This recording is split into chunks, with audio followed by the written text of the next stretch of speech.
పోతన గారు భాగవతంలో అజామిలో ఉపాఖ్యానం చేస్తూ ఒక మాట అంటారు, బిడ్డ పేరు పెట్టి పిలిచిననైన విశ్రామ కేళినైన పద్య గద్య గీత భావార్థములనైన కమలనయన తలుప కలుషహరము అంటారు.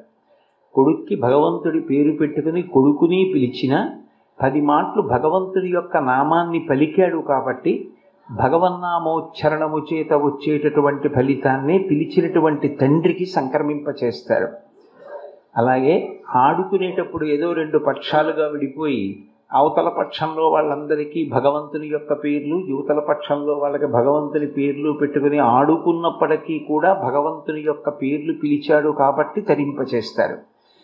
పద్య గద్య గీత భావార్థములనైన, అది పద్యం కావచ్చు, గద్య కావచ్చు, గీతం కావచ్చు, పాట కావచ్చు, భగవత్ సంబంధము అందులో ప్రతిపాదింపబడినప్పుడు అది తరించడానికి కారణమవుతుంది.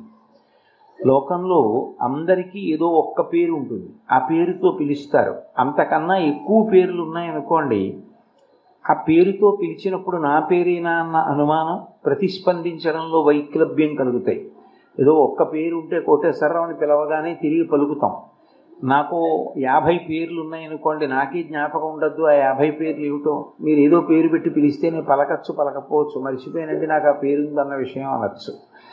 కానీ మీరు భగవంతుని యొక్క నామములు పరిశీలనం చేస్తే ఆయనకి ఏదో ఒక్క పేరు ఉండదు, అనేకమైన పేర్లు ఉంటాయి. అలా అనేకమైన పేర్లు ఉండడానికి కారణమేమి అంటే అవి గుణములను ఆవిష్కరిస్తాయి.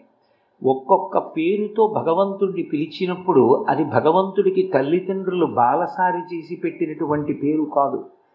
ఆ పేరు ద్వారా ఆయన ఏం చేస్తూ ఉంటాడు అన్నది ఆయన లోకములకు చేసేటటువంటి గొప్ప అనుగ్రహము వ్యక్తమవుతుంది. శ్రీ వెంకటేశ్వర అన్నాను అనుకోండి, వేం పాపం కటతే యస్మాత్ పాపదహన శక్తిత. వేం అంటే పాపం, దాన్ని తొలగించేటటువంటి వాడెవరో ఆయన వెంకటేశ్వరుడు. అందుకే కలిబాధ మాన్ప తిరుమల కలియుగ వైకుంఠమనగ గైసేసిన మీ సలలిత కరుణాహృదయము కలలోనను మరువరాదు కంజదలాక్ష అంటారు. చేసిన పాపాలన్నింటినీ తల వెంట్రుకలను ఆశ్రయించి ఉంటాయి కాబట్టి తలనీలాలు తీసుకున్నటువంటి రూపంలో మన పాపములను తీసేస్తాడు కాబట్టి ఆయనకి వెంకటేశ్వర అని పేరు.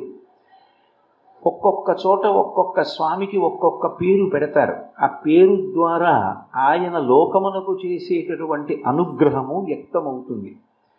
శ్రీ వీర వెంకట సత్యనారాయణ స్వామి అవతారంలో ఆయన పిలవబడినటువంటి పేరు అది.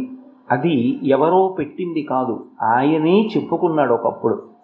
వెంకట రామరాయణం బహద్దూర్ వారని అన్నవరం దగ్గర ఉండేటటువంటి వారు, వారి వంశం వారే ఇప్పటికీ కూడా అన్నవర దేవస్థానంలో సత్యనారాయణ స్వామి వారికి అనువంశిక ధర్మకర్తలు.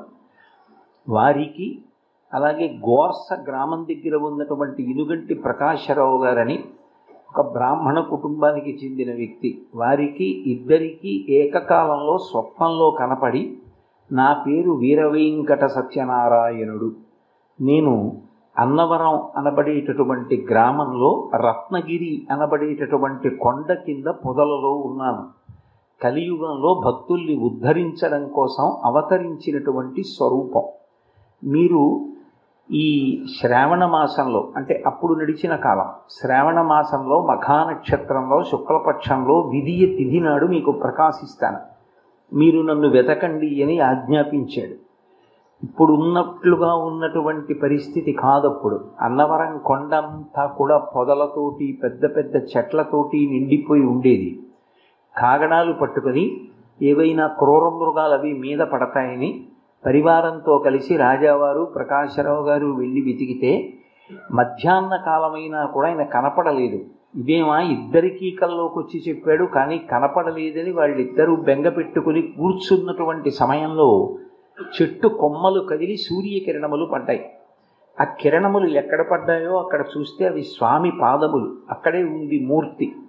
ఆయన లభించినటువంటి ప్రదేశం అంకోల వృక్షం, తెలుగులో దాన్ని అంకుడు చెట్టు అంటారు. శంకర భగవత్పాదులు ఆ అంకోల వృక్షం గురించి ప్రస్తావన చేశారు. వారు మహాపురుషులు. శంకరాచార్యుల వారు యావత్ భారతదేశాన్ని పాదచారి అయి పర్యటించారు కాబట్టి వారికి తెలియని విషయం ఏమీ లేదు. కైలాస శంకరుడే కాలడి శంకరుడిగా వచ్చాడు. అందుకని వారు ఆ అంకోల వృక్షం గురించి ప్రస్తావన చేశారు. అంకోలం నిజబీజ సంతతి రయస్కాంతో ఫలం సూచిక సాధ్వీ నైజ విభుం లతాక్షితిరుహం సింధు సరిద్వల్లభం ప్రాప్నోతీహ యథా తథా పశుపతే పాదారవిందద్వయం చేతో వృత్తి రూపేత్య తిష్టతి సదా సా భక్తి రుత్యుచ్యతే అంటారు. అంకోలము అని సంస్కృతంలో అంటారు, అంకుడు చెట్టు అని తెలుగులో పిలుస్తారు. ఆ చెట్టుని సాక్షాత్ పరబ్రహ్మంగానే భావన చేస్తారు. ఒక చెట్టు రూపంలో పరబ్రహ్మాన్ని చూడాలి అంటే అంకుడు చెట్టు రూపంలో చూస్తారు. ఇప్పటికీ అంకుడు చెట్టు చూడాలి అంటే శ్రీశైలంలో తుమ్మెదలు విశేషంగా ఎగిరేటటువంటి ప్రత్యేకమైనటువంటి ప్రదేశం ఒకటి ఉంది. దాని మంచి దిగి అక్కడ కృష్ణానది ప్రవాహం చాలా గొప్పగా ఉంటుంది. ఆ పైన కొండ మించి పడేటటువంటి కృష్ణా ప్రవాహం మల్లెపూలు బుట్టలతో విడిచిపెడితే ఎలా పడతాయో అలా పడుతుంది. తెల్లటి నీరు అది కింద ఉన్న శివలింగం మీద పడుతుంది. మల్లెల తీర్థము అంటారు. అది చూస్తే మల్లెపూలు పడుతున్నట్టు పడుతుంది. ఇప్పటికీ అక్కడ ఒక నియమం ఉంది. ఆ మల్లెల తీర్థానికి మెట్లు దిగేటప్పుడు సరైనటువంటి శౌచము లేకపోయినా, ఏవైనా వాద్యాలు మ్రోగించినా, గట్టిగా అరిచినా, దెబ్బలాడుకున్నా, శరీరంలో ఉండకూడని పదార్థాలు ఏవైనా సేవించి వెళ్ళినా తుమ్మెదలు వచ్చి వాసన చూస్తాయి. ఏదైనా తేడా ఉంటే మాత్రం సమూహం కింద వచ్చి కరుస్తాయి. ఒకప్పుడు నేను కూడా ఆ ప్రాంతానికి వెళ్ళడం జరిగింది. మాలో ఒక ఆయన గట్టిగా కంజీరి వాయిస్తూ వెడుతుంటే ఆ తుమ్మెదలన్నీ కూడా ఆయన దగ్గరికి వచ్చాయి. ఆ ప్రదేశంలోకి వెళ్ళినప్పుడు ఏమి వాయించడం అది చేయకూడదు. వెంటనే అందరూ అది ఆఫ్ చేసేయమంటే ఆఫ్ చేయగానే అన్నీ వెళ్ళిపోయాయి. మల్లెల తీర్థము అంటారు. చాలా శక్తివంతమైనటువంటి ప్రదేశంగా చెప్తారు. అక్కడికి వెళ్ళేటప్పుడు ఆ మెట్లు దిగేటప్పుడు కుడి చేతి వైపు కనపడుతుంది. నేను వెళ్ళిన రోజుల్లో ఉంది, మరి ఇప్పుడు ఉందో లేదో నాకు తెలియదు. అంకోల వృక్షం అక్కడ ఉంది. ఆ అంకోల వృక్షానికి ఒక లక్షణం ఉంటుంది. అంకోల వృక్షానికి కాసినటువంటి కాయ కింద పడిపోతే అది పగిలిపోయిన తర్వాత గింజలు బయటికి వస్తాయి. ఆ బయటికి వచ్చిన గింజల్ని చెట్టు మళ్ళీ తనే లాగేసుకుంటుంది. ఆ గింజ లాక్కుంటే అది వెళ్ళి చెట్టును అంటుకుంటుంది. భక్తుణ్ణి భక్తి వైపుకి తిప్పి తన వైపుకి లాక్కునేటటువంటి వాడు పరమాత్మయే. ఏదో భక్తికి ముహూర్తాలు ఉండవు. ఏకాదశి నాడు వ్రతం చేస్తానంటే బాగుంటుందేమో కానీ ఏకాదశి నుంచి భక్తిగా ఉంటానని ముహూర్తం పెట్టుకోవడం ఎక్కడా ఉండదు. భక్తి అన్నది భగవంతుని అనుగ్రహంగా రావాలి. అందుకనే ఆ అంకోల వృక్షాన్ని పరబ్రహ్మంగా భావన చేస్తారు సంప్రదాయంలో. అటువంటి అంకోల వృక్షం కింద దర్శనమిచ్చారు సత్యనారాయణ స్వామి వారు. ఆయన పేరు వేరొకరు పెట్టింది కాదు, ఆయన పేరు ఆయనే పెట్టుకున్నారు. కలియుగంలో ప్రజల్ని తరింప చేయడానికి నేను వచ్చాను అని చెప్పారు. శ్రీ వీర వెంకట సత్యనారాయణ స్వామి ఆయన యొక్క పూర్తి నామధేయం. అది అలా ఉండడంలో నేను మీతో ముందే మనవి చేశాను, అది గౌణము. అంటే ఆ పేరు గురించి తెలుసుకుంటే అసలు ఆయన్ని ఎందుకు సేవించాలో అర్థమవుతుంది. శ్రీ అన్న అక్షరం శాక్తేయ ప్రణవము అంటారు. మనకి ప్రణవము అంటే ఓంకారం, అకారముకార మకారములతో ఉంటే ఓం అంటాం. మకారముల చేత ప్రతిపాదింపబడేటటువంటి శక్తి ఏది ఉన్నదో అదే శకార రకార ఈకారముల చేత ప్రతిపాదింపబడుతుంది. అందుకే శంకరాచార్యుల వారంతటి వారు సౌందర్యలహరి చేస్తూ శ్రీసరణి అంటారు అమ్మవారి గురించి. శ్రీ అంటే అమ్మవారు, అందుకే శ్రీ సూక్తము అని పిలుస్తారు. సూక్తము అంటే బాగుగా చెప్పబడినది. శ్రీ సూక్తం, భూసూక్తం, నీలా సూక్తం, దుర్గా సూక్తం, మన్యు సూక్తం. సూక్తం అంటారు. సూక్తం అంటే బాగుగా చెప్పబడినది. దానికి సంబంధించిన విషయము అయోమయం లేకుండా తత్వము ఆవిష్కరించినటువంటి మంత్రస్వరూపములకు సూక్తములని పేరు. అటువంటి శ్రీకారము చేత ప్రతిపాదింపబడుతున్నాడు అంటే శక్తిఘనమైనటువంటి వాడు. శక్తిఘనమైతే ఏమవుతుందంటే మీరు ఎక్కడ ఉండండి, ఎక్కడ ఉండి కష్టం వచ్చి ఆయన్ని తలుచుకోండి, ఆయన వినగలడు. ఆయన ఆర్తి కలిగిన వాడికి ఆపద నుండి గట్టెక్కించగలడు. ఆ శక్తి కలిగినవాడు. ఒకప్పుడు నేను కూడా అన్నవరం పాదయాత్ర చేశాను. ఒకప్పుడేమి 1, 2, 3 మాటలు వెళ్ళానేమో బహుశः. ఆ పాదయాత్ర చేసినప్పుడు నేను కూడా ఇప్పుడు కాదు, చాలా కాలం క్రితం చేసినటువంటి మాట, దాదాపుగా ఒక 30 సంవత్సరాలు అయి ఉంటుందేమో. అది చేసినప్పుడు నేను కూడా ఒక పెద్ద క్లేశానికి లోనై ఆ క్లేశం నుంచి బయటికి రావడం కోసమని పాదయాత్ర చేశాను. పాదయాత్ర చేసినప్పుడు నాకు అక్కడ ఉన్నటువంటి ఒక గొప్ప పండితుడు, నేను అంత దూరం నడిచి వెళ్ళి స్వామి దర్శనం చేసుకుని నిలబడితే కదలలేక తొందరగా అడుగులు వేయలేక నిలబడిపోయాను. ఆయన నాతో వచ్చి ఒక మాట అన్నారు, మా స్వామి పేరు ముందు శ్రీకారం ఉంది, మీకు తెలుసా అన్నారు. అంటే తెలుసు అన్నాను. అందుకే మీరు ఎక్కడ నిలబడి ఏ కాలంలో ఎంత అర్ధరాత్రి వేళ ఆయనని తెలుసుకుని మీరు చెప్పినటువంటి విజ్ఞాపన కూడా ఆయన వినగలడు. దగ్గరకొచ్చి చెప్పాలని లేదు, మీరు నమ్మి ఆయన ఉన్నాడు అన్న భావనతో చెప్పిన ఏ మాట అయినా వింటాడు. శక్తిఘనమైన వాడు. అందుకే శ్రీ పక్కన వీర ఏదో బాగా యుద్ధం చేస్తాడు అని కాదు. అన్నవరంలో ఉన్న సత్యనారాయణ స్వామి వారు ధనుర్బాణములు పట్టుకుంటాడు. ఒక చేతిలో ధనస్సు పట్టుకుంటాడు, ఒక చేతిలో బాణం పట్టుకునే ముద్ర పడతాడు. బాణంతో కలిపి ఉంటుంది చెయ్యి. ఆయన ఏదో రామచంద్రమూర్తి అవతారంలో అనేక మంది రాక్షసుల్ని పరిమార్చినట్లుగా సత్యనారాయణ స్వామి యుద్ధాలు చేసి రాక్షసుల్ని పరిమార్చారు అని చెప్పి మనకెక్కడ వినపడదు. కానీ సత్యనారాయణుడు ఎవరో కాదు, ఆయనే సాక్షాత్ శ్రీ మహావిష్ణువు. కనుక మీరు ఆయన అవతారములన్నీ ఎన్ని ఉన్నాయని చెప్పవలసి ఉంటుందో ఆ అవతారములన్నీ ఆయన యందే పర్యవసిస్తాయి, ఆ రూపంలోకే వెళ్ళిపోతాయి. వేదోద్ధారణ మందరాభరణ పృథ్వీధర్మ నిర్మాణ ప్రహ్లాదత్రాణ బలిప్రతారణ నృపాహంకార నిర్వాపణ వైదేహీరమణ ధనంజయ జయ వ్యాపార పారీణ క్షోణీ దివ్యత్తరుణ తమోహరణ తండ్రి వెంకటేశ ప్రభో అంటారు. అన్ని అవతారములు విష్ణుస్వరూపంగా నిలబడినప్పుడు అందులోకి వెళ్ళిపోతాయి.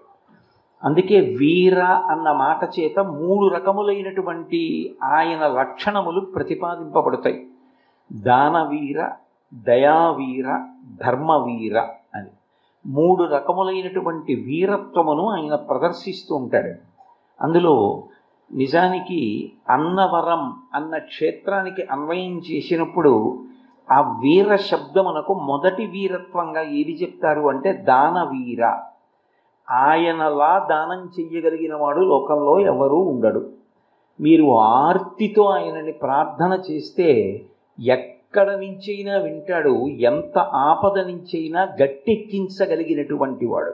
2, ఆపద అన్న మాటకు అర్థం ఏమిటంటే కాలమునందు ఏ సంఘటన బయలుదేరి వచ్చినప్పుడు మీరు మీ ప్రజ్ఞ చేత తప్పించుకోలేరో దానిని ఆపద అని పిలుస్తారు.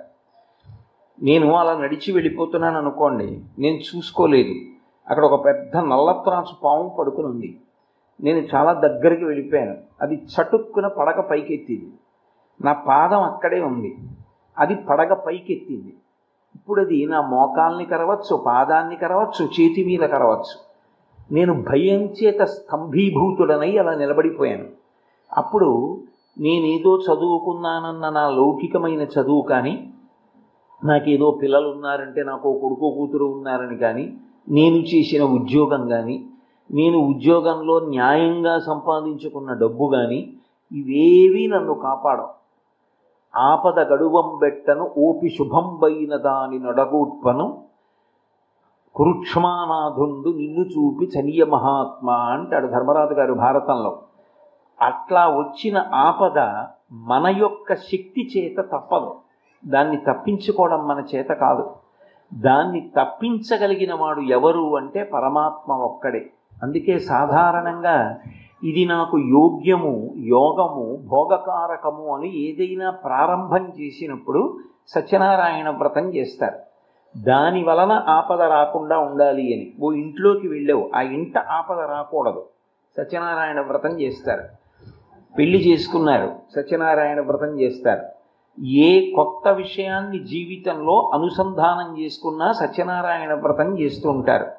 ఆయన దానవీర, ఆయన ఇది మాత్రమే ఇవ్వగలడు, అని చెప్పడం సాధ్యం కాదు. ఆయన ఏదైనా ఇవ్వగలడు, ఏదైనా ఇవ్వగలడు అని చెప్పడం కోసమే ఆయన దానవీరత్వం ఉన్నవాడు.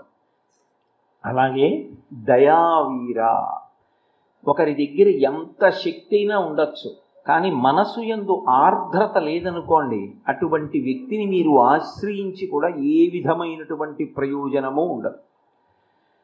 ఎందుచేత అంటే భస్మహవ్యములు అంటుంటారు పోతన గారు భాగవతంలో. హోమం అంతా పూర్తయిపోయి పూర్ణాహుతి కూడా అయిపోయిన తర్వాత అందులో బూది మిగిలిపోయిన తర్వాత అప్పుడు వెళ్ళి మళ్ళీ ఓం నమో నారాయణాయ స్వాహ అంటూ నేను హవ్యం వేస్తానంటే అది ఎలా ఉపయోగపడుతుంది?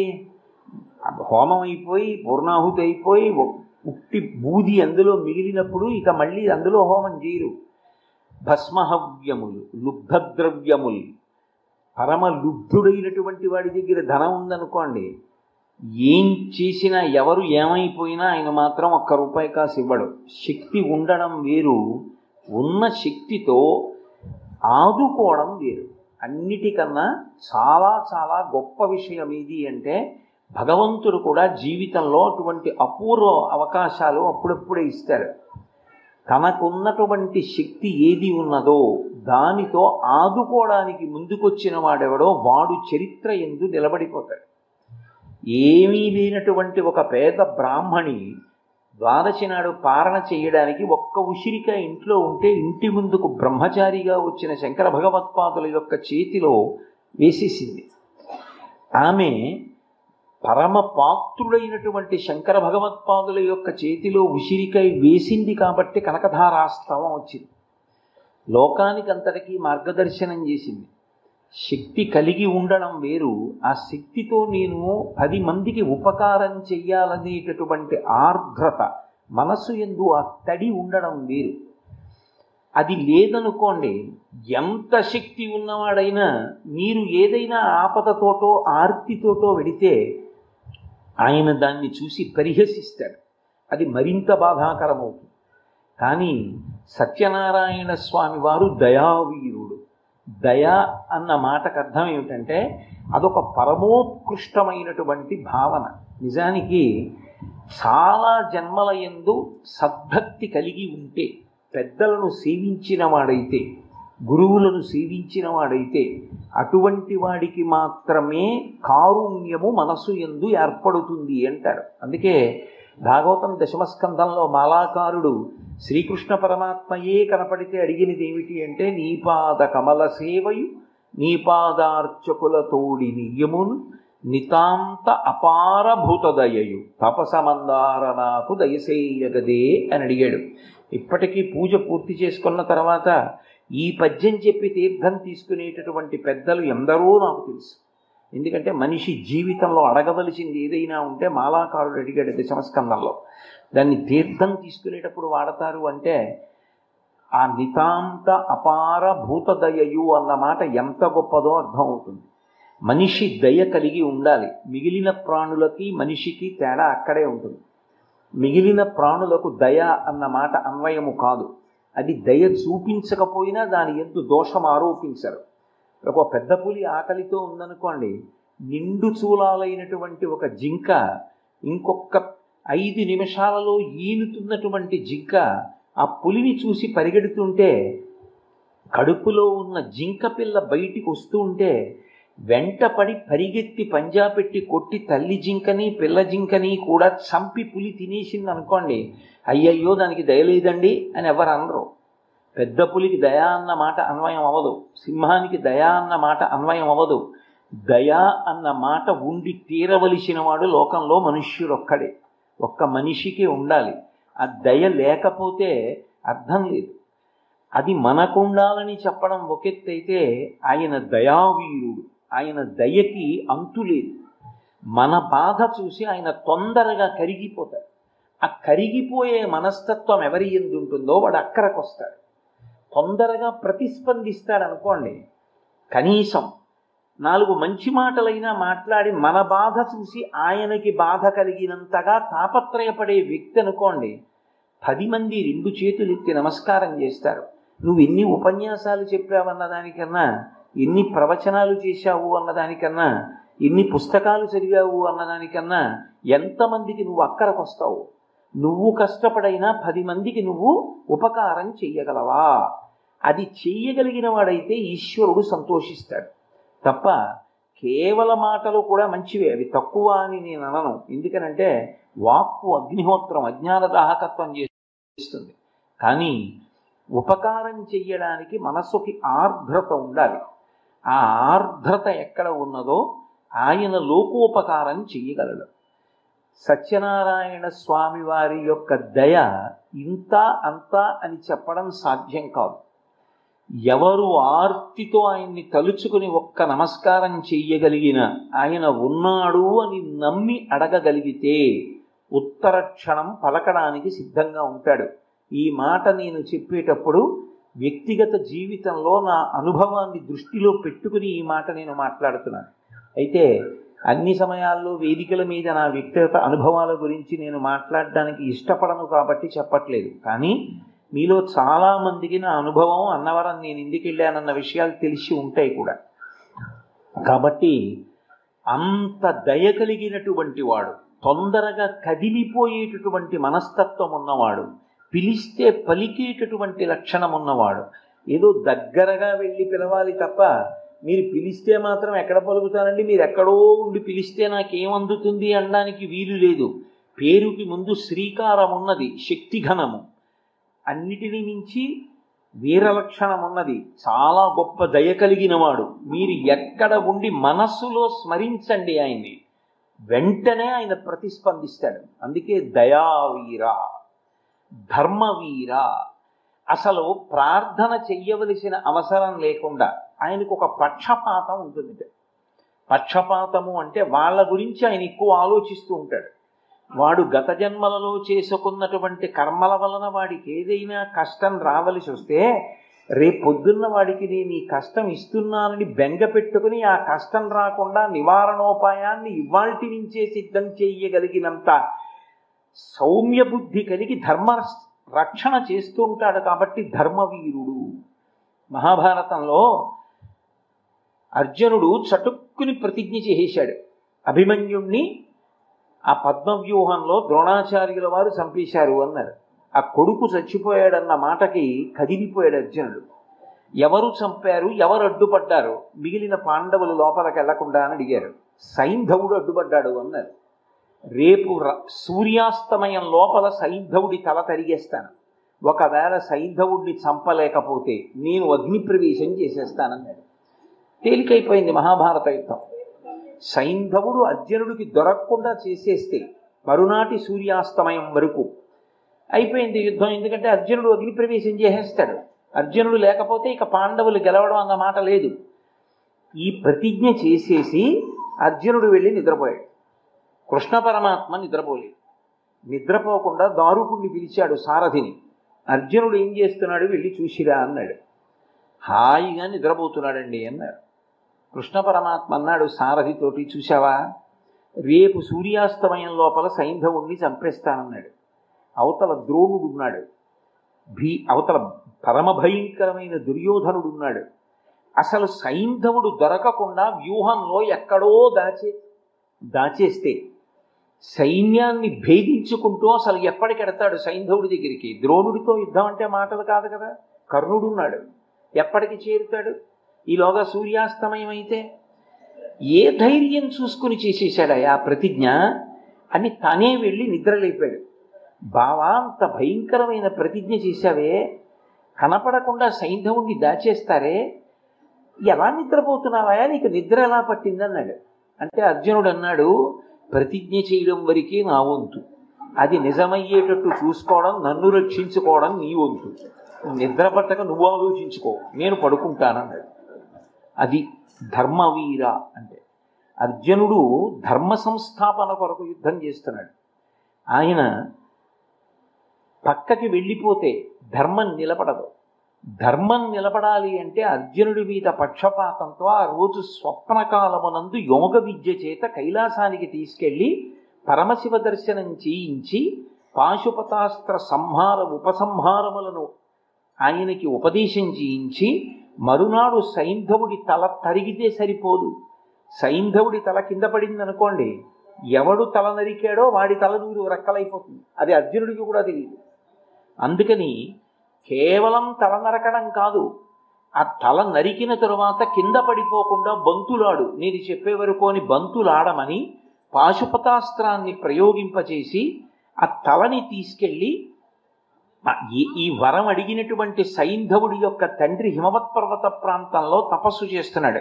ఆయన ఒడిలో పడాలి తల అని ప్రయోగించన్నాడు.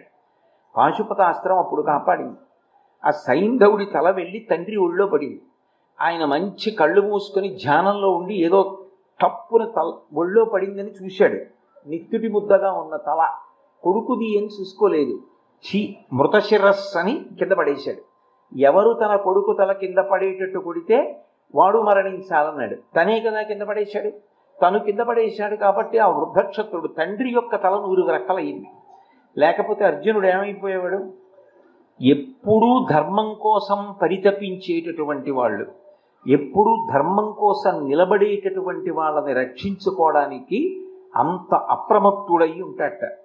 ధర్మాత్ములకు కష్టం వస్తుందేమోనని వారికి కష్టం వచ్చేటప్పుడు కష్టం కన్నా ముందే పరిష్కారాన్ని సిద్ధం చేస్తాట. అంటే ధర్మమునందు ఆయనకి ఎంత పక్షపాతమో చూడండి. అసలు ఆయన అవతారాలుగా ఎందుకు వస్తాడు అంటే ఆయనే చెప్పుకున్నాడు భగవద్గీతలో, యదా యదా హి ధర్మస్య గ్లానిర్భవతి భారత అభ్యుత్థానమధర్మస్య తదాత్మానం సృజామ్యహం అన్నాడు. ఎప్పుడెప్పుడు ధర్మమునకు ఇబ్బంది కలుగుతుందో అప్పుడప్పుడు నేను ఒక అవతారాన్ని రూపాన్ని తీసుకుని ఈ భూమి మీదకు వస్తానన్నాడు. అంతటి ధర్మపక్షపాతి అయినటువంటి పరమాత్మ ధర్మాత్మలను రక్షించడం కోసమని ఆ కొండ మీదకి వచ్చి వెలిసి ఉన్నాడు. అది చెప్పడం కోసం నేను ఇటువంటి ధర్మపక్షపాతం కలిగిన వాణ్ణి అని దానవీర, దయావీర, ధర్మవీర 3 రకములైనటువంటి వీరత్వము నా యందు ఉన్నది అని చెప్పడం. శ్రీ వీర వేంకట, వెంకట కాదు వేంకట. వేం అంటే పాపము అని, కట అంటే తొలగించుట. చేసిన పాపం దుఃఖాన్ని ఇస్తుంది, చేసిన పుణ్యం సుఖాన్ని ఇస్తుంది. దేవీ భాగవతం చేస్తూ వ్యాస భగవానుడు అంటాడు, కాలోహి బలవాన్ కర్త సతతం సుఖదుఃఖయో నరాణం పరతంత్రాణం పుణ్య పాపానుయోగత అంటాడు. నరుడు పరతంత్రుడు. నేను చేసిన పుణ్యం ఏదుందో అది నాకు సుఖాన్ని ఇస్తుంది, నేను చేసిన పాపం ఏదుందో అది నాకు దుఃఖాన్ని ఇస్తుంది. నేను చేసిన పాపపుణ్యములు తెలిసినవాడు పరమాత్మ ఒక్కడే. అటువంటి పరమాత్మ ఈ జన్మలో నేను భక్తి మార్గంలో వెళ్ళి గురువుగారి పాదాలు పట్టుకుని శాస్త్రం పట్టుకుని అధర్మం వైపుకి వెళ్ళకూడదు, పాపం చెయ్యకూడదు, ఎప్పుడూ భగవంతుడు చెప్పినట్టు బ్రతకాలని ఎంతో భక్తితో నేను జీవిస్తున్నాను అనుకోండి. అప్పుడు కూడా చేసిన పాపం ఉంది, దాని ఫలితం అనుభవించు అంటే, నేను తప్పించను అంటే భగవంతుడు ఉండి ప్రయోజనం ఏంటి? అప్పుడు కర్మ గొప్పదవుతుంది కాదు, కర్మ కన్నా ఈశ్వరుడు గొప్పవాడు. అందుకే ఆయన వేంకట చేసిన పాపమును తొలగిస్తాడు, లేదా పాపము యొక్క ఫలితాన్ని బాగా తగ్గించేస్తాడు. ఇది చెప్పడానికే శ్లోకాలు వస్తాయి. నమ శివాభ్యాం అశుభాపహాభ్యాం. పాము కరవవలసిన వాణ్ణి ఆ రోజున చీమతో కరిపించి వదిలిపెట్టగలడు. అలాగే ఆపదామపహర్తారం దాతారం సర్వసంపదాం లోకాభిరామం శ్రీరామం భూయో భూయో నమామ్యహం. వచ్చే ఆపదని తీసేసి దాని స్థానంలో శుభాన్ని పెట్టేస్తాడు. ఎందుకంటే ఈ జన్మలో వాడు మారాడు, ధర్మాన్ని పట్టుకున్నాడు, భగవంతుణ్ణి పట్టుకున్నాడు. వాణ్ణి కాపాడకపోతే నేనున్నానని ఎవరు నమ్మరు.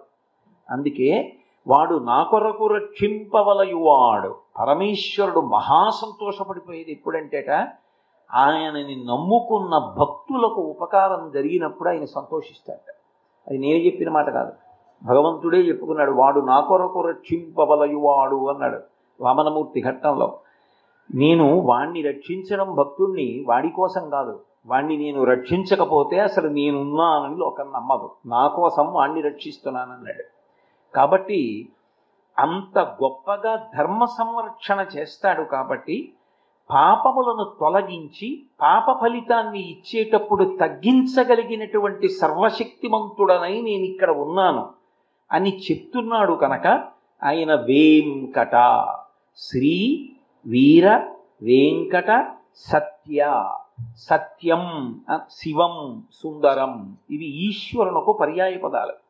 సత్యం అన్న మాటకు అర్థం ఏమిటంటే ఎప్పుడూ మారనిది, ఎప్పుడూ మారిపోయేది ధర్మం. ధర్మం నిరంతరం మారిపోతుంది, నిరంతరం ఒకలా ఉండదు ధర్మం. తెల్లవారుజామున ధర్మం ఒకటి, తెల్లవారిపోయిన తర్వాత ధర్మం ఒకటి, మధ్యాహ్నం ధర్మం ఒకటి, సాయంత్రం ధర్మం ఒకటి, రాత్రి ధర్మం ఒకటి. తల్లి ముందు నించుంటే కొడుకు ధర్మం, తండ్రి ముందు నించుంటే కొడుకు ధర్మం, గురువు ముందు నించుంటే శిష్య ధర్మం, శిష్యుడి ముందు నించుంటే గురువు ధర్మం, అన్న ముందు నించుంటే తమ్ముడి ధర్మం, తమ్ముడి ముందు నించుంటే అన్న ధర్మం, ఉద్యోగానికి వెడితే ఉద్యోగి ధర్మం, సమాజంలోకి వెడితే పౌరధర్మం, పూజ చేసుకుంటే భక్తుని యొక్క ధర్మం. ప్రవచనం చేసేటప్పుడు శాస్త్రము చేత ప్రతిపాదింపబడిన విషయం తప్ప తన స్వబుద్ధికి తోచినది చెప్పకూడదు. వినేటప్పుడు ఏమీ మాట్లాడకుండా వినడం ధర్మం. ఎప్పుడు ఎక్కడ ఎలా ఉండాలో అలా ఉంటారు. ఆశ్రమాన్ని బట్టి మారిపోతుంది. బ్రహ్మచారికి ఒక ధర్మం, గృహస్థుకు ఒక ధర్మం, వానప్రస్థుకు ఒక ధర్మం, సన్యాసికి ఒక ధర్మం. ఆశ్రమాన్ని బట్టి, దేశమును బట్టి మారిపోతుంది. దక్షిణ దేశంలో శివలింగానికి అభిషేకం చేస్తే చొక్కా బనీన్ లేకుండా చేస్తారు. ఉత్తర దేశంలో అభిషేకం చేస్తే ఉన్ని బట్టలు ఎన్నో కప్పుకుని చేస్తారు. దేశాన్ని బట్టి ధర్మం మారుతుంది, కాలమును బట్టి మారుతుంది, ఆశ్రమమును బట్టి మారుతుంది. ధర్మము నిరంతరము మారిపోతుంది. మారిపోయే ధర్మాన్ని ఎవడు బాగా పట్టుకుని అనుష్ఠిస్తాడో వాడు మారనటువంటి సత్యమునందు చేరిపోతాడు. అందుకే సత్యం ఎవరు అంటే పరమేశ్వరుడు. అసలు సత్యము లేని ధర్మము లోకమునందు ఉండదు. సత్యం ఉంటేనే ధర్మం ఉంటుంది. అసలు తెర ఉందనుకోండి చలనచిత్రం వేస్తారు, అసలు తెరే లేదనుకోండి చలనచిత్రం ఎలా వేస్తారు? కదిలిపోయే చలనచిత్రం కథలను ఏ రంగు లేని తెల్లటి తెర మీద వేస్తారు. తెల్లని తెర, దానికి ఏ రాగద్వేషాలు ఉండవు, ఏ సుఖ దుఃఖాలు ఉండవు. అయ్యో నిన్నటి వరకు వేసిన చలనచిత్రం ఇవాళ కూడా వేయిపోయారా అండి అనేది ఏం అడగదు. చాలామంది వచ్చారని మురిసిపోదు, తక్కువ మంది వచ్చారని ఏడవదు. దానికి ఏ సంబంధం లేదు. నిర్వికారంగా, నిశ్చలంగా, నిర్గుణంగా ఎప్పుడూ అలాగే ఉండేదేదో అది సత్యం, అది పరమాత్మ. దానికి ఏ వికారములు లేవు. ఆ సత్యమైనటువంటి వాడెవడో వాడు కాలమునందు లొంగేటటువంటి వాడు కాడు. వాడు కాలాతీతుడు. కాలమునందు సమస్త జీవులు వెళ్ళిపోతారు. అందుకే జగత్ అంటారు. జగత్ అన్న మాటకు అర్థం ఏంటంటే జాయతే గచ్చతే ఇది జగత్. ఏది పుడుతోందో, ఏది వెళ్ళిపోతోందో అటువంటి ప్రాణులతో కూడుకుని ఉన్నదాన్ని జగత్ అని పిలుస్తారు.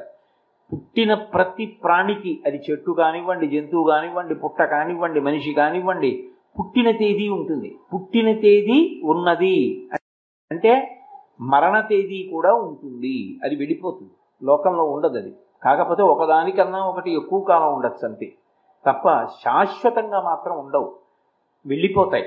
కానీ కాలమునందు వెళ్లకుండా నిలబడిపోయేదేదో, కాలముతో సంబంధము లేనిదేదో, కాలమును కూడా ఎవరు నిర్వహించగలడు, ఎవరి ఆజ్ఞకి భయపడి సూర్యచంద్రులు కూడా అస్తమయము ఉదయము జరిగి కాలము నడుస్తోందో వాడు సత్యం. అది నిజానికి కంటితో చూడడం కుదరదు, అది అనుభవంగా వస్తుంది, అద్వైతానుభూతి ఎందు. కానీ అది ఘనమైతే, అది వచ్చి ఒక రూపంతో నిలబడితే అది సత్యం. అందుకే సత్యాన్ని పురుషస్వరూపంగా చూపించారు. ఎందుకు చూపించారు అంటే పతిం విశ్వస్యాత్మేశ్వరగం శాశ్వతగం శివమచ్యుతం అంటారు. పతిం, ఆయన భర్త లోకాలకన్నిటికీ. ఆధ్యాత్మ విద్యయందు స్త్రీ పురుషులని ఉండరు. ఏదో సభలోనూ ఇంట్లోనూ అయితే వీళ్ళు పురుషులండి వీళ్ళు స్త్రీలండి అంటారు. కానీ ఆధ్యాత్మ విద్యయందు అందరూ స్త్రీలే, అందరూ భగవంతుడిని పొందాలి. భగవంతుడు పురుషుడు. పతిం విశ్వస్యాత్మేశ్వరగం, ఆయనే లోకములకు పతి, జగత్పతి. అందరూ పతిని పొందుతారు. ఆయన పతి కాబట్టి నేను పురుషుణ్ణి, మీరందరూ నన్ను పొందాలి, సత్యము నేను, చివరికి నా యందు మీరు లయమైపోవాలి. అందుకొరకు మనుష్య జన్మ వచ్చింది. ధర్మాన్ని పట్టుకుని ఆ అనుష్ఠానం చెయ్యండి అని చెప్పడానికి గండు మీసాలతో ఉండేటటువంటి ఏకైక మూర్తి సత్యనారాయణ స్వామి. అందుకని పుంస్వరూపంగా ప్రకాశిస్తూ ఉంటాడు అన్నవరంలో. కాబట్టి సత్య నారాయణ, నారాయణ అన్న మాటకు అర్థం ఏంటంటే నారములు అంటే నీళ్లు, నీళ్లని ఆయనముగా చేసుకున్నవాడు. ఆయనము అంటే ఆయన ఊంచుకోవడానికి స్థానమైనది, ఆలంబనముగా చేసుకున్నవాడు అని దాని అర్థం. నిజానికి లోకములన్నీ కూడా ప్రళయకాలంలో నీటిలో మునిగిపోతాయి. లోకంబులు లోకేశులు లోకస్తులు తెగిన తుది అలోకంబకు పింజీకటి కావల యవ్వండేకాకృతి వెలుగు అతని నీసేవింతున్నంటారు పోతన గారు గజేంద్రమోక్షణ ఘట్టంలో.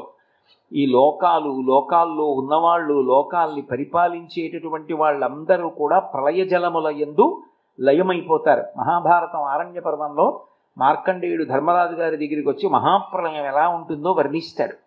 ఎందుకనంటే ఆయనకి ఆయుర్దాయం ఇచ్చి మహాప్రళయం ఎలా ఉంటుందో చూపించాడు పరమాత్మ. ఆయన వర్ణిస్తాడు మహాప్రళయాన్ని. అప్పుడు సూర్యచంద్రులు ఉండరు కాబట్టి కటిక చీకటి.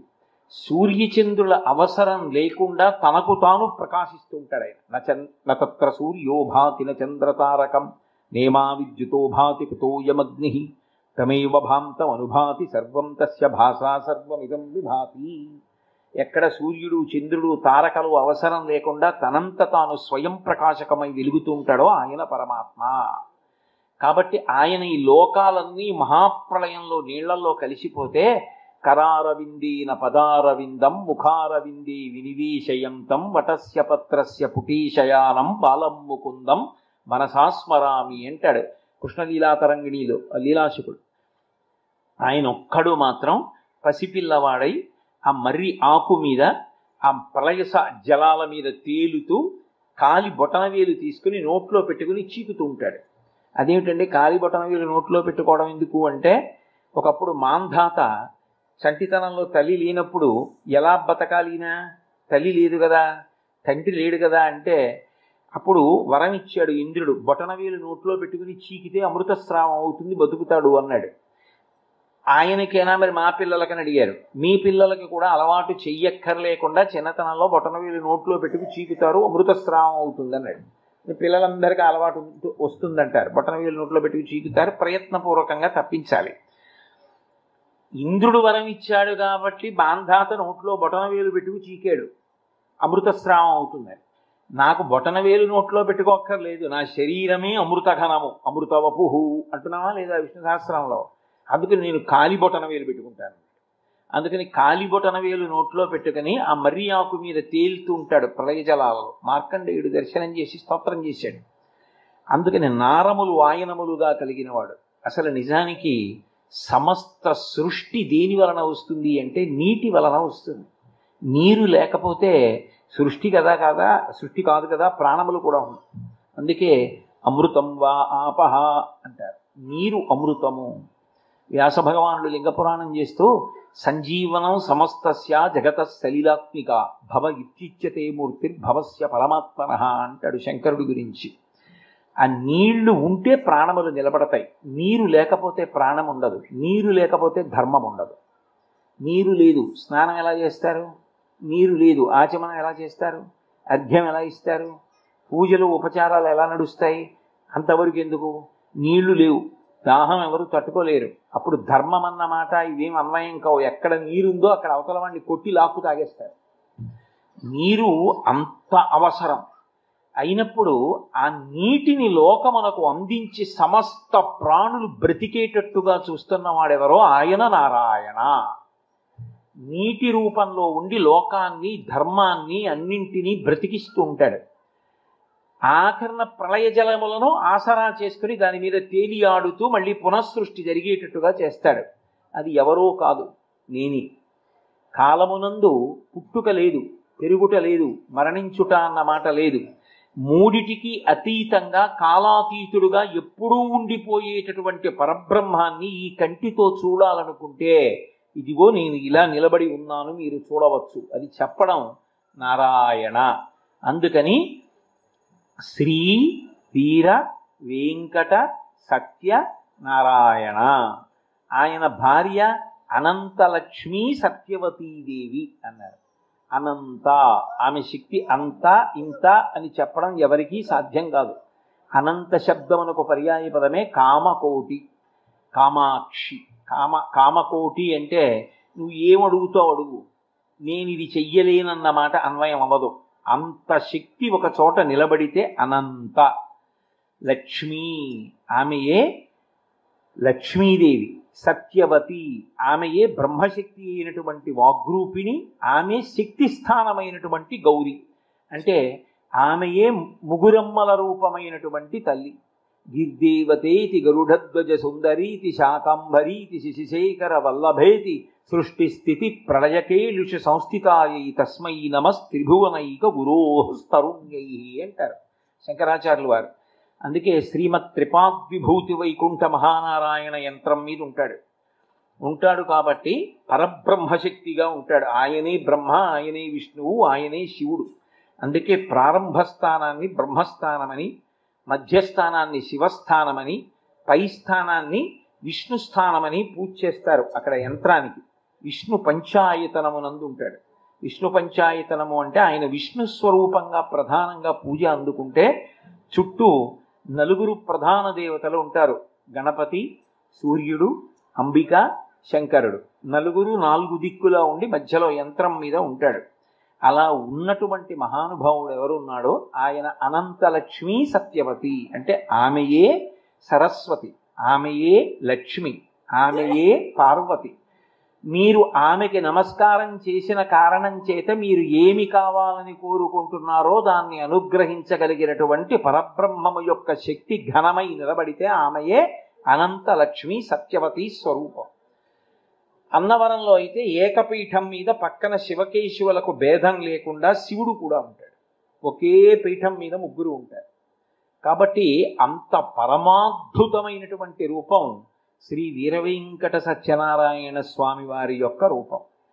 ఈ సత్యనారాయణ స్వామి వారి యొక్క విశేషంలో ఉండేటటువంటి మరొక అద్భుతమైన విశేషం ఏమి అంటే, సర్వసాధారణంగా పూజ జరిగేటప్పుడు పాటించేటటువంటి నియమములు ఏ ఉంటాయో వాటికన్నా కూడా అతీతంగా సౌలభ్యం ఉండి మరింత కిందకి స్వామి వస్తాడు అన్న విషయాన్ని ప్రతిపాదిస్తుంది. కల్పము అంటారు. కల్పము అంటే ఈ పూజ ఎలా చేయాలి, ఈ వ్రతం ఎలా చేయాలి అంటే నా స్వబుద్ధికి తోచినట్టు నేను చేయకూడదు. అది ఎలా చెయ్యాలి అన్నది ఆ రూపమునకు ఎలా చెయ్యాలో అది ఋషుల చేత ప్రతిపాదింపబడుతుంది. అది ఋషిప్రోక్తము. కల్పం ఎప్పుడూ ఋషిప్రోక్తం. కల్పాన్ని చూడాలి. మీరు సత్యనారాయణ వ్రతం చేద్దాం అనుకుంటే నిజానికి ముందు వ్రతకథ చదువుకోవాలి. ముందు ఇంటి దగ్గర వ్రతకథ చదువుకుంటే మొట్టమొదటి అధ్యాయంలోనే వ్రతం ఎలా చెయ్యాలి చెప్తారు. వ్రతంలో మీరు పగల ఉపవాసం ఉండి సాయంకాలం నందు వ్రతము చేయవలెను అని ఉందనుకోండి, ఆ వ్రతం సాయంకాలం చేయడం ప్రసిద్ధము అని గుర్తు. ఒకవేళ అలా ఉందనుకోండి సత్యనారాయణ స్వామి గారి వ్రత కథలో, మీరు ఇంటికి వెళ్ళి బాగా పరిశీలించండి. అన్నీ నేనే అరటిపండు తోలు విప్పి మీకు పెట్టక్కర్లేదు కదా, ఇంటికి వెళ్ళి పరిశీలించండి. అలా ఉందనుకోండి, ఉపవాసం ఉండి బంధుజనులను పిలుచుకొని సాయంకాలము వేళ పునః స్నానము చేసి సత్యనారాయణ వ్రతము చేయవలెను. ఓసారి చెయ్యండి, ఏమిటి కష్టం? ఉపవాసం ఉండలేకపోతే కాసిన పాలు తాగండి, పళ్ళు తినండి. అంతా ఉండలేను, మధుమేహం ఉంది అంటే ఓ ఇడ్లీ తినండి, ఆవిరి మీరు ఉడికింది, ప్రత్యక్షంగా అగ్నితప్తం కాలేదు కాబట్టి శరీరం పడగొట్టేసుకుని చేయమని లేదు. సాత్విక పదార్థంతో నిలబెట్టుకుని అందులో ఎలా చెప్పారో అలా చేయమని. నదీ తీరమునందు కానీ, గోశాలలో కానీ, నైమిషారణ్యమునందు కానీ, దేవాలయ ప్రాంగణమునందు కానీ, అథవా ఇంటిలో ఈశాన్య దిక్కున కానీ గోమయముతో అలకి అని ఉందనుకోండి, ఆవు పేడ తెచ్చుకోండి, కాస్త అలకండి. శ్రద్ధ అన్న మాటకు అర్థం ఏమిటి? ఒకటి చేసేటప్పుడు అసలు అది ఎలా చేయమన్నారన్న విషయం తెలిసి ఉండాలి కదా. అది ప్రథమాధ్యాయంలో ఉంది కదా. సత్యనారాయణ స్వామి వారి వ్రతకథ పుస్తకం పరమ సంక్షిప్తంగా కాకుండా బాగా దాని గురించి స్పష్టంగా ప్రతి శ్లోకానికి తాత్పర్యంతో ఉన్న పుస్తకం ఒకటి సంపాదించుకుని ప్రథమాధ్యాయం చదివితే వ్రతం ఎలా చెయ్యాలో ఋషి చెప్తాడు, నారదుడు చెప్పాడు. అది నువ్వు కర్మగా చెయ్యి, దాన్నే పట్టుకో. అందుకని ముందు కల్పన చదువుతారు. అసలు ఏం చెయ్యాలి అన్నది చదవకపోతే మీరు అంతా చేసేసి కథ చదివారనుకోండి, కథలో సాయంకాలము వ్రతము చేయవలెను అని ఉందనుకోండి, మీరు 11ంటికి చేస్తున్నారు అనుకోండి, మీకు ఏమనిపిస్తుంది? అప్పుడు వేళ్ళు విరుచుకుని అయ్యో సాయంకాలం చేస్తే బాగుండేదే అని అనుకోకురా అని చెప్పడానికి ముందు కథ చదువుకో అని చెప్తారు.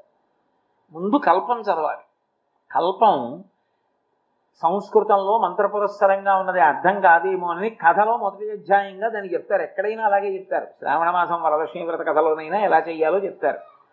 కల్పాన్ని పాటించాలి. పాటిస్తే మీరు జాగ్రత్తగా గమనిస్తే సత్యనారాయణ స్వామి వారి అనుగ్రహం విషయంలో మిగిలిన వ్రతాల కన్నా ఈ వ్రతంలో ఒక సౌలభ్యం మీకు కనపడుతుంది. అంటే నేను మీతో అన్నాను కదూ, దయావీరుడు అన్నాను. సర్వసాధారణంగా వ్రతం చేస్తున్నారు అంటే భార్యాభర్తలు పీటల మీద కూర్చుంటారు. కొన్ని వ్రతాల విషయంలో భర్త గారి అనుమతితో ఆయనకో నమస్కారం చేసి భార్య కూర్చొని చేసుకుంటుంది. వరలక్ష్మి వ్రతం ఉందనుకోండి, భార్య చేసుకుంటుంది. కానీ మీరు ఈ సత్యనారాయణ స్వామి వారి వ్రతాన్ని పరిశీలిస్తే 3వ అధ్యాయం దగ్గరికి వచ్చేటప్పటికి అసలు భర్తలు బతికున్నారా లేదా అన్నది తెలియదు తల్లికి కూతురికి. ఎందుకంటే వాళ్ళు కారాగారంలో ఉన్నారు. నేను వ్రతం చేసుకుంటాను అని ఆవిడ మొక్కుకుని వాళ్ళు వచ్చేదాకా ఆగలేదు. ఎవరో వ్రతం చేస్తుంటే చూసి తనకున్న ద్రవ్యంతో ఆమె వ్రతం చేసేస్తుంది. అంటే భర్త గారితో కలిసే వ్రతం చేసుకోవాలన్న నియమం లేదని అర్థమవుతుందా లేదా? కల్పన చదివితే ఏమర్థం అవుతుందంటే ఆ వ్రతం ఎంతమందికి సావకాశం ఇచ్చేస్తోంది అంటే ఆర్తితో ఉన్న వాళ్ళందరినీ లోపలికి తీసుకుంటోంది వ్రతం. అందుకు కల్పన చదువుతారు. కథ ఎందుకు చదువుతారు అంటే కథ చదివేటప్పుడు దృష్టికోణం వేరుగా ఉంటుంది. కథ నెగడు, వినడం కర్ర పెట్టి పొడవడం. నెగడు ఉందనుకోండి, అగ్ని వెలుగుతోందనుకోండి, మీరు కర్ర పెట్టి పొడిస్తే రవ్వలు రేగుతాయి. బాగా కల్పాన్ని శ్లోకాలు చదువుతుంటే అందులో ఉన్న అంతరార్థాలు మీకు బాగా అర్థం అవుతాయి. అందరికన్నా దైవస్వరూపం గురించి భక్తులలో భక్తిని నిలబెట్టవలసినటువంటి కర్తవ్యము ఉన్నవాడు ఎవరు అంటే శాస్త్రము చదివి అర్థం చేసుకోవలసిన అవసరమున్న బ్రాహ్మణుడు. అందుకే అందులో ఎవరు చేశాడు వ్రతం ముందు?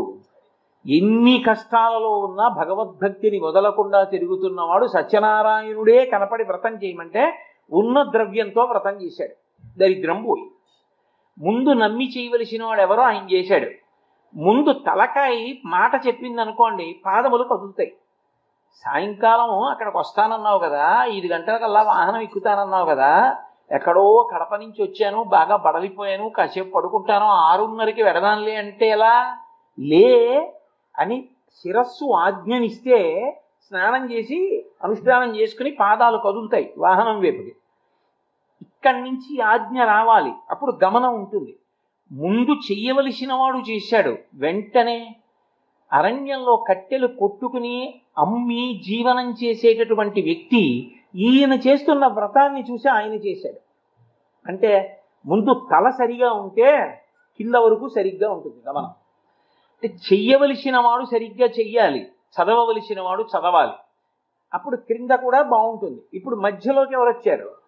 రాజ్యాన్ని పరిపాలించేటటువంటి రాజుకి ఆ భగవంతుడి మీద నమ్మకం ఉండాలి. ఆయనకి ఏదో వ్యక్తిగతంగా ఓ అవసరం ఏర్పడింది. అవసరం వేరు, కోరిక వేరు.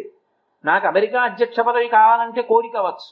నాకు కొడుకు ఉండాలి, నాకు కూతురు ఉండాలి, వాళ్ళు దీర్ఘాయుష్మంతులు కావాలి, నాకు మనవడు పుట్టాలి, నేను చూడాలి మనవణ్ణి, నాకు సొంత ఇల్లు ఉండాలి, స్వగృహే అని నేను సంకల్పం చెప్పుకోవాలి, నేను ఒకళ్ళ దగ్గర చెయ్యి చాపవలసిన అవసరం లేకుండా బ్రతకాలి, అనాయాసంగా నేను శరీరాన్ని వదిలిపెట్టేయాలి. ఇవన్నీ అవసరాలు. అవసరాలు తీరకపోతే ఎవరికి చెప్పుకోవాలి? నాకే చెప్పమని ఈశ్వరుడే చెప్పాడు. ఆర్తో జిజ్ఞాసురర్థార్థి జ్ఞాని చ భరతర్షభ అన్నాడు. వాళ్ళు నలుగురు నన్నే అడుగుతారన్నాడు. కాబట్టి ఇప్పుడు వాళ్ళు ఆయన్నే అడగాలి. అందుకని రాజు కూడా దేశాన్ని రాజుకి ముందు నమ్మకం ఉంటే ప్రజలకు. కాబట్టి ఇప్పుడు రాజు ఏం చేశాడు? నదీ తీరానికి వచ్చి చేశాడు, అంతఃపురంలో కూర్చుని చేయాలి. అందుకే మీకు భద్రశీల అన్న నదీ తీరంలో చేస్తున్నాడు అని చెప్తారు.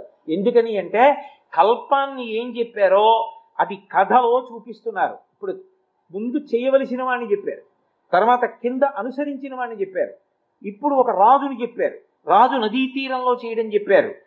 చిట్ట చివరికి వచ్చేటప్పటికి ఆ విషయంలో కూడా కొడుకనుకున్నాను కానీ కూతురు పుట్టింది కదా అని ఏదో అక్కర్లేని ఆలోచనలన్నీ చేసి మరిచిపోయిన వాడికి జ్ఞాపకం చేసి చిట్ట చివర చేస్తే సంతోషం పొందిన వాడి గురించి చెప్పారు. అందరినీ అందులోకి తీసుకొచ్చేసారు. ఇప్పుడు అంటే వ్రత కథలోకి ఎవరు వచ్చారు? రాని వాళ్ళు ఎవరు లేరు. అందరూ వ్రతం చేసుకోవచ్చు. కానీ పెద్ద పీఠముడంతా వ్రతంలో ఎక్కడ ఉంటుందంటే ఆ కూతురు ఉంటుంది, వైశ్యుని యొక్క కూతురు. ఆమె వ్రతం చేస్తుంది. భర్త తండ్రి వచ్చేశారు పడవల్లో అని చెప్తారు. ఆ సంతోషంతో ప్రసాదం తీసుకోవడం మానేసి గబగబా నదీ తీరానికి ఎడుతుంది. పడవ మునిగిపోతుంది. అశరీరవాణి పలుకుతుంది. అశరీరవాణి అంటే నువ్వు ప్రసాదం తినకుండా వచ్చావు, పడమ మునిగిపోయింది, గబగబా వెళ్ళి ప్రసాదం తిని, ప్రసాదం తినగానే మళ్ళీ భర్త నీళ్లలోంచి పైకి తేలాడు అని ఉంటుంది. ఇది వినేటప్పటికి మాత్రం బాగుండదు కదా అని భక్తితో విన్నట్టుగా విన్నా, ఏమిటో అలా కూడా చేస్తారా అండి, బొత్తిగా అన్యాయంగా పడవ ముంచేస్తారా ప్రసాదం పుచ్చుకోపోతే అని అనిపిస్తుంది. మీరు చెప్పరు, నేను చెప్తాను, అంతే తేడా. కానీ దాని అర్థాన్ని తెలుసుకోవాలి. అది ఎందుకు 10 మాటలు వింటారంటే, వింటున్నప్పుడు అడుగుతారు బ్రహ్మస్థానాన్ని, అయ్యా ఇది ఇలా ఎందుకు వచ్చింది ఈ శ్లోకం అని అడుగుతారు. అప్పుడు బ్రహ్మస్థానం దాన్ని పరిష్కరించి చెప్తారు. ప్రసాదము అన్న మాటకు అర్థం ఏమిటంటే అనుగ్రహము. అయా మీరు ప్రసాదించింది అంటారు. అయా మీరు ప్రసాదించిన 2 ఎకరాలతో క్షేమంగా బతుకుతున్నానంటారు. ప్రసాదం అంటే అనుగ్రహము. ప్రసాదము అనుగ్రహమై, ఈశ్వరానుగ్రహమై నిన్ను కాపాడుతుంది. ప్రసాద తిరస్కారము అంటే ఈశ్వరానుగ్రహ తిరస్కారము. నాకు అక్కర్లా నీ అనుగ్రహం. నీ అనుగ్రహం అక్కర్లేదన్నప్పుడు ఎందుకు జరుగుతుంది శుభం? అశుభం జరిగింది. ఇది అశరీరవాణి చెప్పింది. అశరీరవాణి అంటే శరీరం లేనిది. శరీరం లేకుండా వాణి ఎక్కడ ఉంటుంది? శరీరం ఉంటే కదా మాట మాట్లాడడం. శరీరం లేకుండా మాట ఎలా మాట్లాడతారు? శరీరం లేకుండా మాట్లాడేది ఏది అంటే వేదం ఒక్కటే. వేదమునకు శరీరం ఉండదు. అశరీరవాణి అని మీకు ఎక్కడ వినపడినా దాని అర్థం వేదవాక్కు అని. వేదం చెప్తోంది. ఏమని చెప్తోంది? ఈశ్వరుడి యొక్క అనుగ్రహము కొరకు నువ్వు ఒక వ్రతాన్ని కాని పూజ కాని చేసి నివేదన చేసినటువంటి శేషమును ప్రసాదముగా తీసుకుంటే, ఆ భక్తితో చేసిన కారణం చేత 6వ వంతు నీ మనసు అవుతుంది. మనసై బుద్ధి అయి అప్పటి వరకు పరిష్కారము తోచనిది ఇప్పుడు తోస్తుంది బుద్ధికి. అదే నీ సమస్య తీరడానికి కారణమవుతుంది.